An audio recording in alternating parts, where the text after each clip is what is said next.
Hello, everyone. This is Professor Stanley, Department of Behavioral and Social Sciences, Louisiana State University at Alexandria. Now, today we're going to be looking at a discussion on the aging demographic here in the United States. This video is intended for my Political Science 4012 course, which deals primarily with elder care issues, the politics and policy of elder health care. I'm very passionate about the subject as I developed the course for the institution, and you can use this video. Feel free to use it even if you're not in the class and you're just looking for some additional information and to learn more about what's going on here in the aging society of America. Never in human history have so many lived so long. Data suggests that if we reach 65 years of age, it's likely we'll live to 85. We're living longer and we're having fewer babies. The aging society is about the fact that you have larger proportions of people over the age of 60 than you have who are under the age of 15. And it's not just America that's an aging society. Europe, China, Japan, we're an aging globe. An aging society isn't just about old people. It's not just about baby boomers. Gen X will likely live longer, and so will millennials. The baby boomers are an introduction to what will be a permanent shift. It is not the pig and the python, a large snake that swallows a pig, and you see that bulge going through the snake and then coming out the other end eventually. Well, ours never comes out the other end. This is a permanent state we're now in a remarkable shift. And the shift will utterly transform our society. How and how long we work, how and where we live, how we organize our families, medical care, economic and political lives, how we organize our thinking. This will give you an idea of what's ahead. Right now, about half of us live in the suburbs, and it's where 75% of older Americans live and want to continue to live. But suburbs were designed in the 1950s for young families and the car. There's a disconnect there we have to deal with. It's an old rule of thumb that if you can make the community work for kids and if you can make the community work for the elderly, that it will work for everyone else. Same with how we work. We think of 65 as a retirement age engraved in stone. But when Social Security was enacted in 1935, average life expectancy was only 62, 3 years less than retirement age. Today, we can expect to live about 15 years beyond traditional retirement age. There isn't anything in the psychology literature that suggests that it's good for people to go on vacation for decades. Even if it were a good thing, few of us imagine retirement as a vacation anymore. Most of us haven't saved enough, and we're all worried, for good reason, about Social Security and Medicare. What if we reimagined our standard life course? We think of it now in 3 age-segregated boxes. Age 0 to maybe 25, childhood and education. Age 25 to 65, work, and more of it, raising a family, always crunched for time. Age 65 and beyond, little work, lots of rest. What if we imagined that that third box would start just 3 years before life expectancy today, say around 75, not 65? What if we worked less in the middle of life and longer at the end? And what if we looked at aging and even our own mortality square in the eye? Children in American society historically have only suffered losses that relate to their parents for the most part. But today and tomorrow, they're going to suffer the losses of great-grandparents, of parents, of grandparents, and so on. So here's the point. The world we live in, the people we've become, demographically speaking, are way different from 1935 or 1950 or even 1970. But our institutions, economies, policies, Social Security, Medicare, our communities, work, all were designed for who we were 50 years ago. They don't work for us today. So, are there rough waters ahead? When we think about an aging society, everybody swoons. And oh my God, You know, they write articles about defusing the demographic time bomb. Why is there an assumption there is no upside? Maybe because the upside requires change. Change we have to design, legislate, wrap our heads around. As a psychologist, I'll tell you the very first step that is really essential, and that's that we begin to envision new models, new ways of being, new lives. How will we come of age in an aging America? The conversation begins. Suggest that it's good for You know, people they to go write on articles vacation about for defusing the Large demographic time bomb. And this is a permanent state we're now in.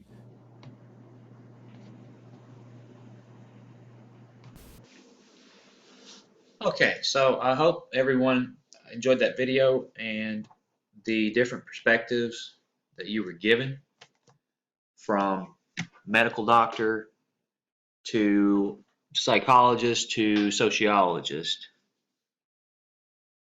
The whole reason why I'm here teaching you this class is to give you the perspective from the political scientist, or how does or how is aging a social issue or a political issue, well, and how it was and how it is and how it will be.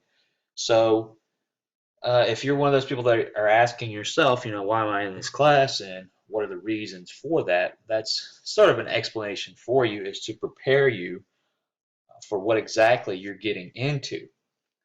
And some of the things we have discussed, if you recall, have a lot to do with the human resources aspect and the treatment of people in the workplace, whether if you own a care agency or you are a provider. So policy is what I'm getting at, public policy. And a lot of the things we talk about in the book and in the lectures give you the different perspectives. So not only are you getting the physical, the biological components, the social, and the psychological, you're also receiving training in the political and public policy aspects, which is what this course culminates to. So I let everyone take a look at that video to sort of give you a break from listening to me, which some of you may be glad, some of you probably even happier than others. But I want to talk about chapter 3 today. And if you'll notice, when you read a textbook, it builds on each chapter. So the previous chapter, we talked about methods. Chapter 1 was an introduction into ageism and the different components of it. So chapter 3 is on demographics. Okay, so we're going to talk about that a little bit. And we did learn about some of the challenges in the video about population aging. So we'll talk briefly about that a little bit. What is population aging? Well, as you learned, it is longevity in the age cohorts. You could say 65 and above. I would go as low as 50 and above, the boomers, to include all the boomers. So you have two things happening: mass longevity, 1, and also fewer births, 2, which is what we discussed in the video, what you learned about in the video. So aging naturally occurs within a population. However, when we look at different ways to quantify things or measure things, and you all know by now that I am a numbers person, we can figure out how to do this in terms of aging, population aging. Different ways to look at things. You can recall some of these from statistics class. 1, absolute number. So the total number, X, absolute. 2, the median age of the population. So the number of people that are in that population what would be their average age, for example. So average age of the population or median age of the population. Number 3, increased proportion of older people. So you can take the different age cohorts, and you're going to learn about some of those and break them down into what we know as the young old, the old, and the old age cohorts. Now, the increased proportion of older people is obviously going to be a percentage. So you would express those things in percentage form. Now, let's look at the different stages of demographic transition. Again, this is a little bit of a review from the video that we just saw. Well, this is a more advanced description. What you saw was very basic, but I wanted to give everyone sort of a summary of what we're doing here, because I know some of you may not be watching all the videos and listening to all the lectures, and that's okay. Some of you are audio learners, some are visual, and others are hands-on, more reading and things like that. So the 4 different stages of aging. Number 1, high fertility and high mortality. Okay, so if you look at some of the underdeveloped countries, you see across overseas, for example, you will see examples of this in the different tribes and nationalities. For example, over in Africa, just for an example. Number 2, stage 2, high fertility. Mortality begins to decline, so people are still having children, women are still having children, and the deaths are beginning to decrease. So you have a population growth stage there initially. Stage 3, fertility declines and mortality declines further. Population growth begins to level off at a larger size. Okay, so you can see we're sort of talking about a steady increase here. And again, those of you that like numbers or you are familiar with statistics or charts, you can see what we call an ebb and flow pattern happening here. And one could argue that every population or society, nationality, whatever you want to call it, in human history has experienced this as well. Stage 4, low fertility and low mortality. This is the current stage that we are in right now. So relatively speaking, proportionally speaking, we have a low population growth and a larger proportion of older people in the population. So that means we have fewer people or a smaller proportion of younger people in the population as well.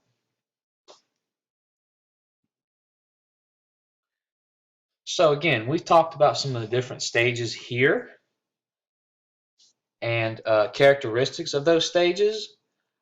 I will not talk too much further about those. Those will be available for you in the resources for this week, in the slides, in the presentation that you may look at on your own time. But you see a review of them here. And again, these are the things from the chart that we just previously looked at. So I will not be redundant and go over those things again because we've already talked about those a little bit. Now, let's talk about the 3 types of societies and population aging.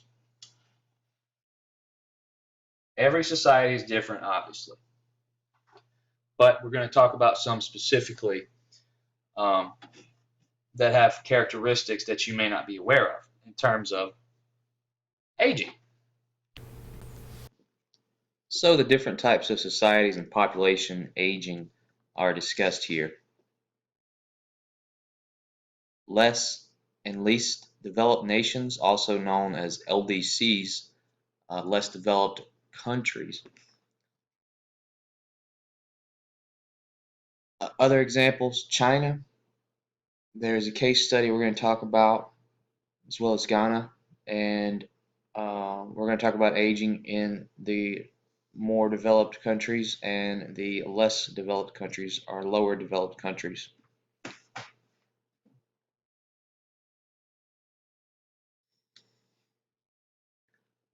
Okay, developed nations. Now, when you're doing your research and you're looking at different ideas and maybe places to find information on hyperaging populations or oldest of the old states or nations, if you will, in the, on the globe, a lot of people look at Japan. Japan has the uh, oldest nation percentage in terms of total percentage of people age 65 and over. So they're considered a hyper-age state, already having achieved over 20% of total population age 65 or older. So again, Japan is a very industrialized country. It's a developed nation. We have lower birth rates and longer lifespan, which gives us the aging phenomenon. So if you look at the different numbers here and you compare and contrast what Japan had in 1950 versus 2000, they had a population of 84 million in 1950, and by 2000 the population had increased roughly 35 million, give or take, to 127 million. So again, lots of factors to consider here. We'll talk more about that later. Now, if we want to look at elder populations in some selected countries, and examples in the book from 2005, age 65 and above, you can see that Japan and Italy are roughly around the same. Japan is actually larger by now. You have to remember this data is a little older. Okay, so followed by Germany, Sweden, France, the UK, Canada, Israel, China, all the way down to Iraq. Now remember, higher birth rates and higher death rates generally equate to lower developed countries or less developed countries, countries that are at an economic disadvantage, if you will. So those are some things to remember. And if you look at the U.S. population percentage of elderly in the population, it's roughly around 14.1% now as of 2017. So we've had a marginal increase over the last decade or so of roughly 2%, which is quite large given that span of time. Now, if we look at the table we see here, table 3.1, elder population increases age 65 plus. Okay, so you look at total numbers, population in million. You're given three examples, the year 2000, 2025, and 2050. And you're given your increase on the right. 2000 as a base equals 100. So you're given two examples, 2025 and 2050. Now, the first thing you should take notice right off the bat is that every type of country and every continent has experienced an increase. So remember, aging is a phenomenon. It's a global phenomenon, not just in the U.S., but it is a global phenomenon. As you can see, numbers, as they increase, the populations increase. The elder populations increased as an absolute value as well as a total percentage. So you have your more developed and less developed countries. Obviously, more developed being Europe, Japan, North America, Australia, and New Zealand. LDCs, lower developed countries, Africa, Asia outside of Japan, excluding Japan, Latin America, the Caribbean, and a couple other examples of the islands. Um, so again, different factors to take into consideration vary by country. Each culture is different. So what I mainly want you to take away here from this slide is that the increases age 65 and above are in the positive side, or increasing obviously in the next 2 or 3 decades across the board, no matter what type of country. Now, we talked about some different characteristics around the globe. Let's focus specifically in the United States. And again, some of this may be review from things that you've already learned in this chapter, in this course. We have an increased number of older people on average. The increased average age of the population. Okay, so not only an absolute value, but the average age, as well as the proportion of older people, or what we call aging cohorts in society in general. And we'll talk about how to measure some of these trends later in the discussion. But particularly getting back to the subject of demographics of population aging, let's go over some basic terms for a second. Demography is known as the study of human populations. You may recall, perhaps from a world geography class in high school, or maybe you've had a sociology class in college. Lots of social sciences employ demography as a way of looking at specific populations, human populations being the key word. Now, the 3 measures to study population aging and change include the following, as we've discussed. 1, the absolute number of older people. So, in other words, the change in the absolute value. For example, from 100 million to 200 million. That's an absolute value of 100 million. And in mathematics, you learn that absolute values do not recognize the positive or negative sign. The median age is the second way to study population aging and change. This is a snapshot of the different average ages that you would see in one period of time versus another. So, for example, the video that we looked at earlier showed you the different median ages of the US population. Obviously, the median age has increased over time from 1935 to where it was 62 years of age when the Social Security Act was enabled, to modern times today, where people are expected to live well into their 70s and soon to be 80s. Okay, so increased absolute numbers of older people, nearly 21 million people by 2050. Couple of other fun facts.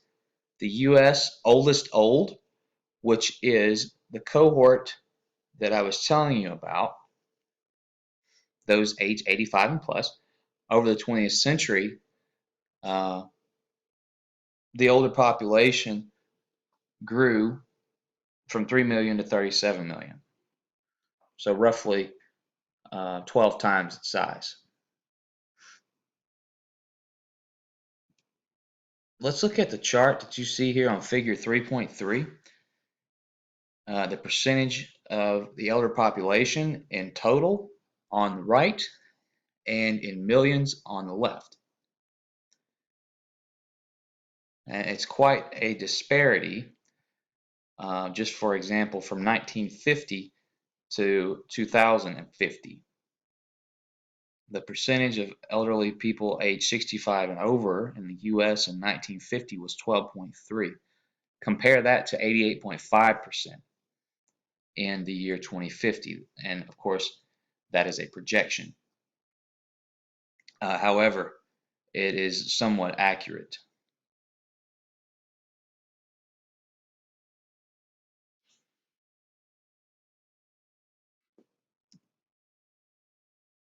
Okay, let's look at proportions for a second. Now, proportions are very common in the research of gerontology and even the social sciences for that matter.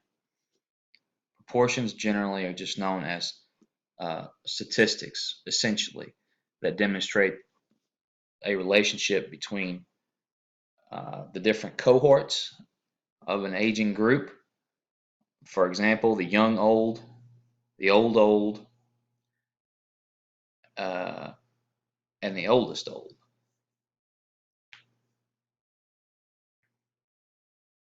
Okay, so we can look at the relationships between these different groups and determine what types of growth that we are experiencing in terms of a percentage number. Now, these things are important because obviously the larger a percentage of a certain group in society, the more influence they will yield. They will have, if you will, on that particular culture and that particular society.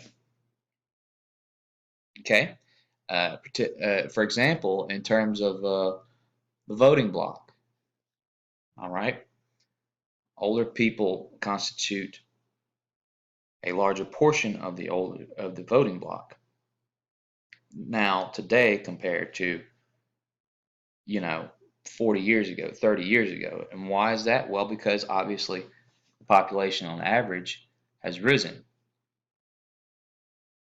So you will see the difference in the campaigning and the political ads of those days versus the political ads of these days.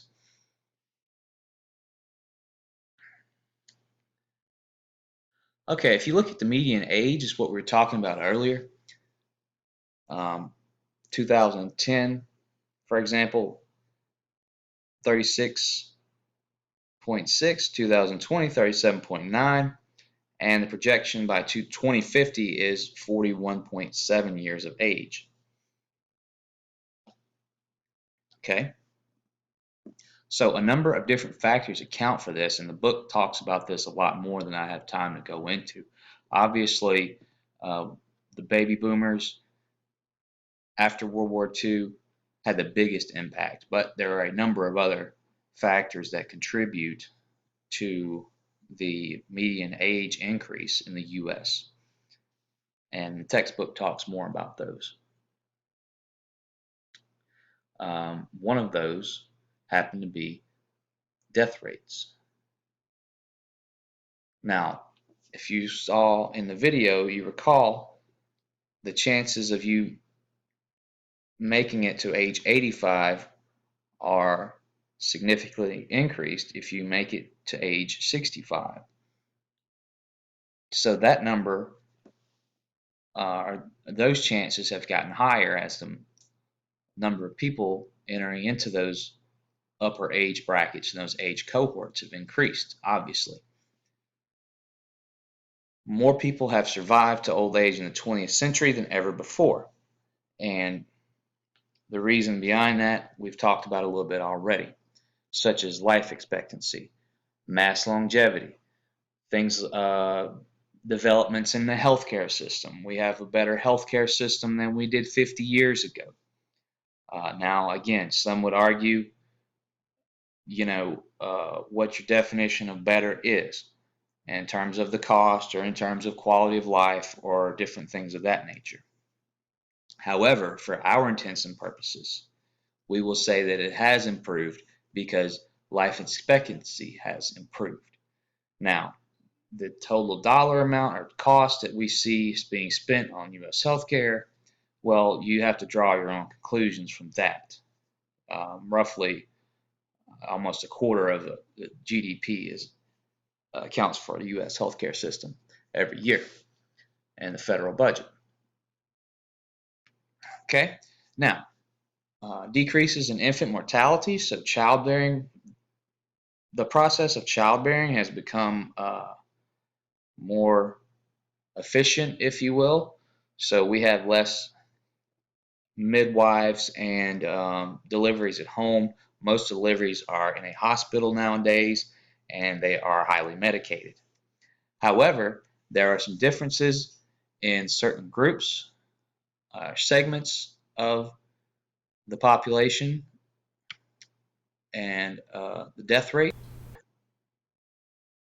And one example of those differences are African Americans still having a higher percentage of infant mortality than white Americans or Caucasians.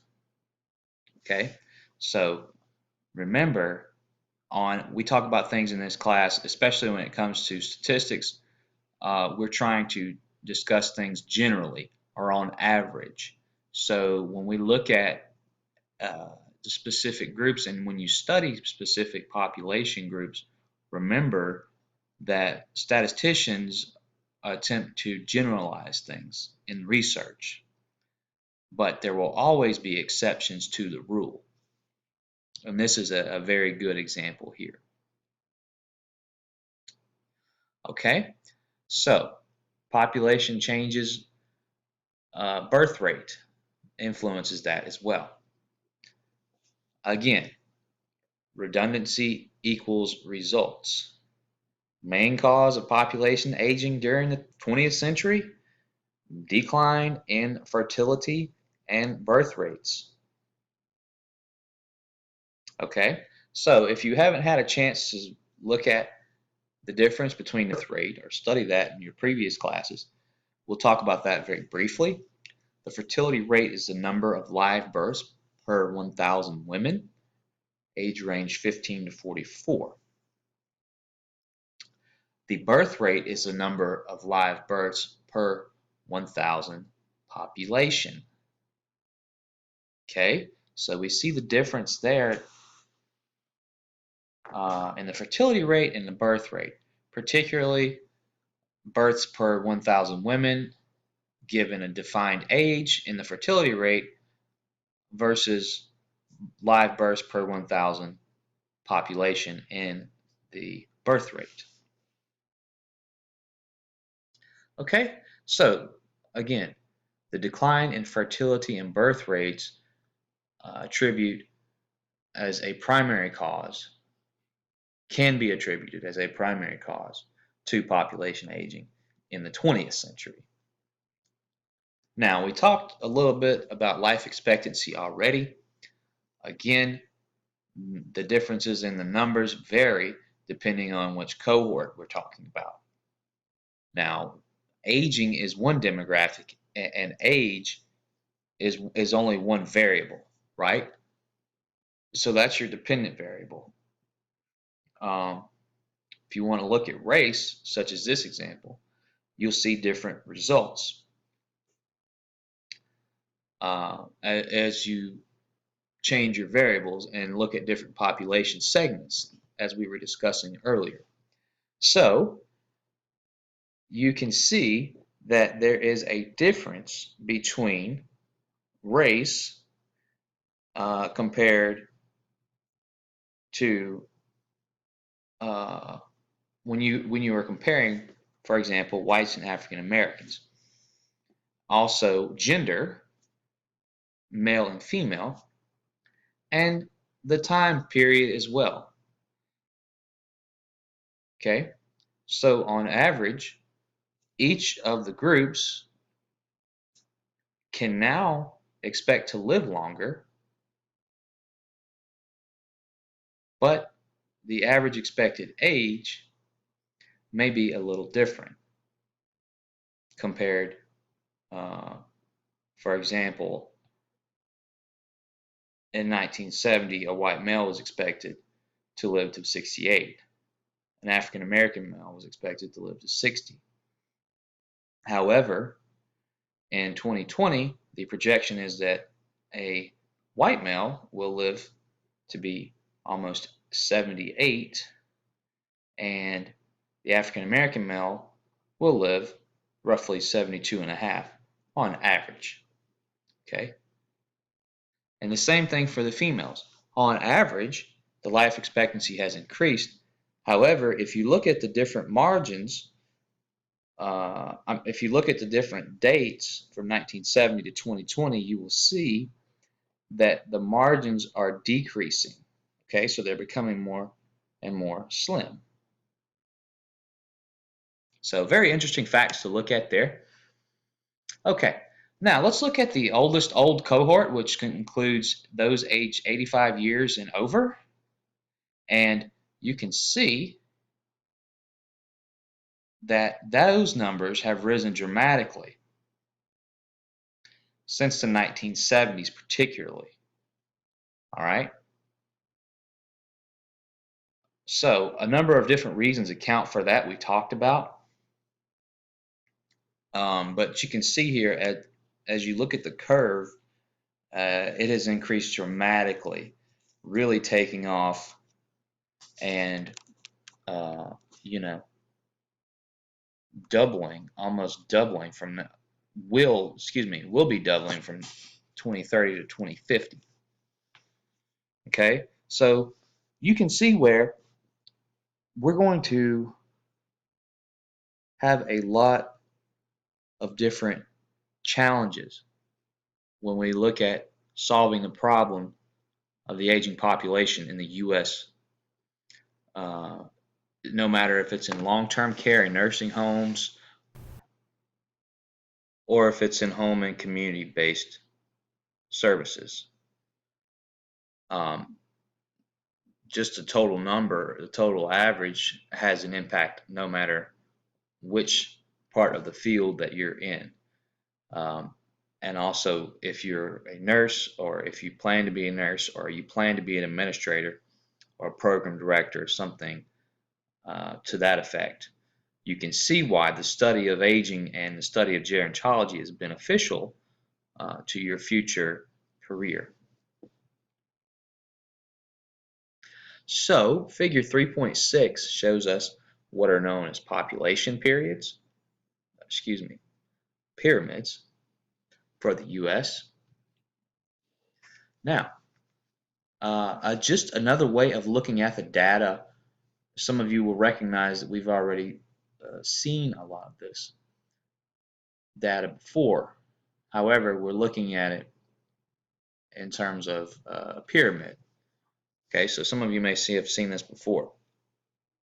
So you should notice automatically, right off the bat, that comparing the chart on the far left to the far right, you see that the age brackets have increased dramatically from 1905 to 1950 in every bracket.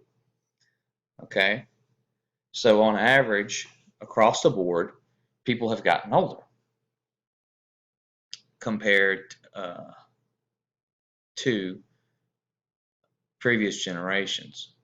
We have a higher proportion of people getting older, is how you would say that. So the baby boomers are highlighted in a darker shade, and you see they're from age 10 to 29 in 1975. Okay, and in 2050 they will be aged 85 to 90 plus. and will account for a larger percentage of the population during that time as well. So again, this is just another way of looking at the aging population in terms of pyramid. If we look at the challenges of an aging population, you'll see some things that we've discussed you are familiar with already. The aging of the older population, ethnic and racial variations, accumulation, regional distribution, recomposition, and congregation. Interstate migration. The three life course patterns of migrating. Amenity migration, to enjoy a new lifestyle or go back to their place of origin, to one's place of origin. Kinship migration, moving back to be with people you love and family members.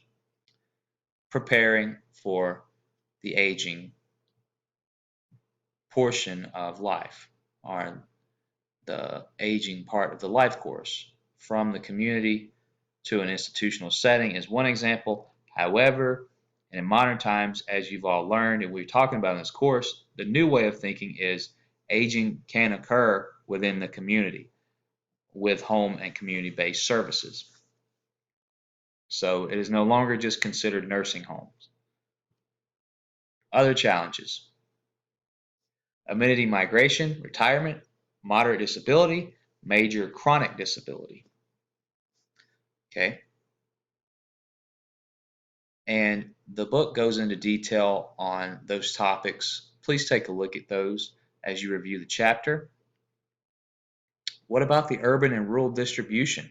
You learned about earlier in the short video that societies were built and neighborhoods were built to accommodate younger couples in suburbs, and people generally moved out of the city. However, cities and urban centers are generally they generally afford more access to care for people, not only elderly populations but everyone in general.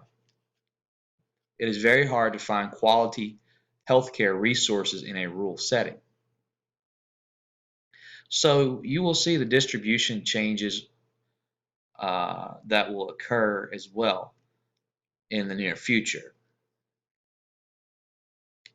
A lot of sociologists would say that we will see cities become larger and larger because of the influx of the elderly in order to receive access to care.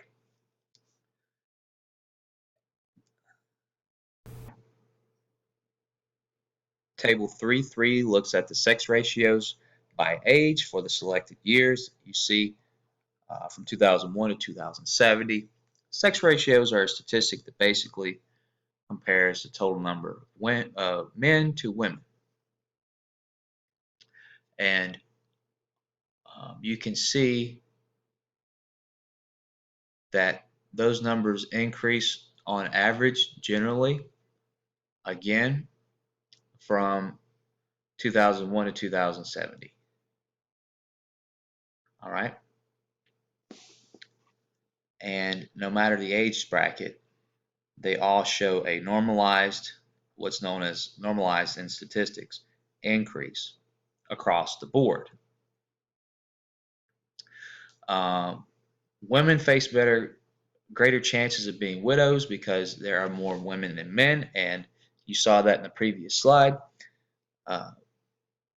That is why social support becomes very huge and is now considered an integral part of any modern care system when it comes to geriatric care and assessment, because of the importance of social status or social life on overall well-being and overall quality of life. Okay.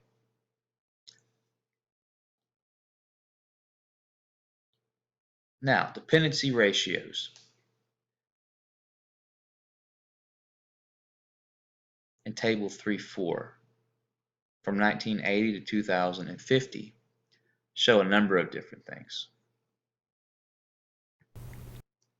but they are primarily used to determine the significance of dependency on the youth, which is considered age 0 to 14, and the older population, which are considered age 65 and over, on the total general population, which is considered to be age 15 to 64. And you can see that the total number has increased again from 1980 to 2050. However, there is an inverse relationship between dependency on the youth, or between the youth and older cohorts, and that relationship on the dependency ratio shows a decrease in the youth on average from 1980 to 2050. However, it shows an increase within the older cohort dependency ratios from 1980 to 2050. So this is largely accounted for by looking at the fertility and birth rates that we were discussing earlier in this lecture. So the impact of population dependency ratios, some questions to ask yourself here. Is this a sign of trouble? Well, it definitely signifies a sign of a new era in the care of the aging population.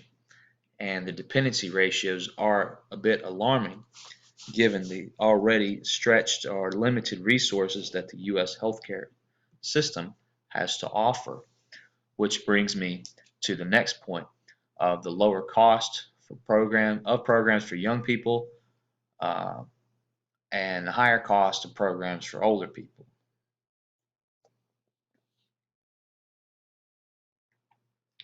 Now, you look at cost, it varies significantly, especially if we're looking at cost per recipient of a particular program, whether it be Medicare or Medicaid.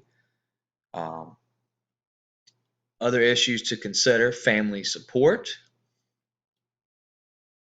Obviously, support of one's family or individual's family determines their outcome and their health status. Intergenerational support. So support offered by the other aging cohorts in society.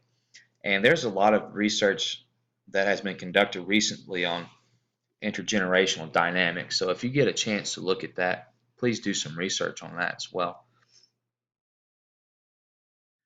Now, comparing the U.S. with other countries show the U.S. is in a low vulnerability category. When you look at dependency ratios and the impact of population aging.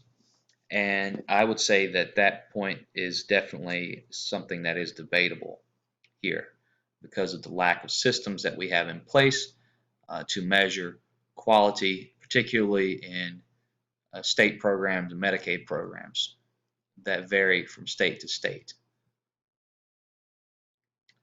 And that will ultimately be left up to you, the future scholar practitioner, to determine how do we assess quality of life, for example. How do we assess quality of care? Where does aging fit into all of this? Which factors are most significant in aging? How do these factors impact quality of life and quality of care in a particular organization? And as an advocate of that organization, you will be responsible for demonstrating how you are ensuring quality. This has been Professor Stanley with Chapter 3 lecture. I hope you have a wonderful day.